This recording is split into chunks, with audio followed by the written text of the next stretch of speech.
শিলিগুড়ি থেকে মিরিক হয়ে দার্জিলিং যাওয়ার পথে একটি ভিউ পয়েন্ট পড়বে। ভিউ পয়েন্টের নাম টিংলিং ভিউ পয়েন্ট। শিলিগুড়ি থেকে এই ভিউ পয়েন্টের দূরত্ব মাত্র 40 কিলোমিটার এবং মিরিক এখান থেকে প্রায় 8 কিলোমিটার দূরে অবস্থিত।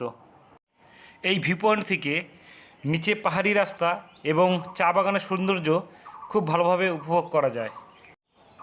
এখানে রয়েছে কার পার্কিংয়ের সুবিধা এবং পাশে রেস্টুরেন্ট রয়েছে, খুব সুন্দর রেস্টুরেন্ট। দেখেন, খোলা আকাশের নিচে বসে আপনারা খাওয়া দাওয়া করতে পারবেন। চারিদিকে মেঘ, যেহেতু ঝিরিঝিরি বৃষ্টি হচ্ছে। আর সামনে দেখা যাচ্ছে আরও একটি রেস্টুরেন্ট।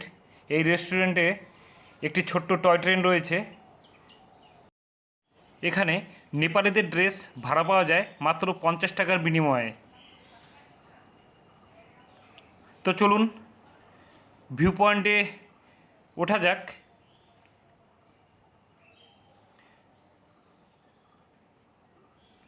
ভিউ পয়েন্ট থেকে নিচের দৃশ্য আই লাভ মিরিক। যেহেতু ঝিরিঝিরি বৃষ্টি হচ্ছে, কিছুক্ষণ আগেই মুষলধারে বৃষ্টি হলো, তো দেখা যাচ্ছে ওয়েদার ক্লিয়ার না, যার জন্য নিচের ভিউটি পরিষ্কার দেখা যাচ্ছে না।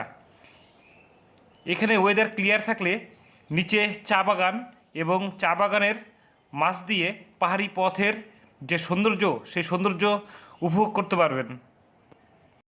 এই ভিউ পয়েন্ট থেকেই দেখতে পারবেন যে নিচ থেকে আঁকাবাঁকা পথ বেয়ে গাড়িগুলি খুব সুন্দরভাবে পাহাড়ি পথ বেয়ে মিরিকের উদ্দেশ্যে যাচ্ছে।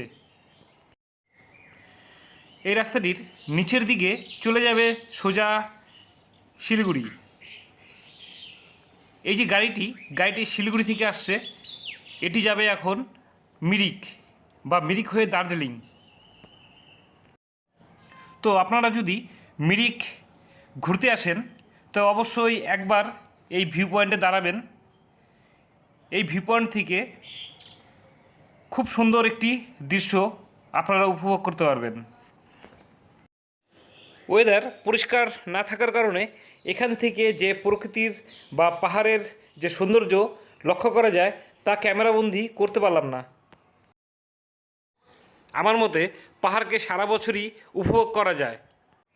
এখন যেমন বর্ষাকাল, চারিদিকে মেঘে ঢাকা, তাই এখান থেকে পাহাড়ের যে সৌন্দর্য তা উপভোগ করতে না পারলেও এই মেঘে ঢাকা পরিবেশ উপভোগ করে চললাম মিরিকের পথে।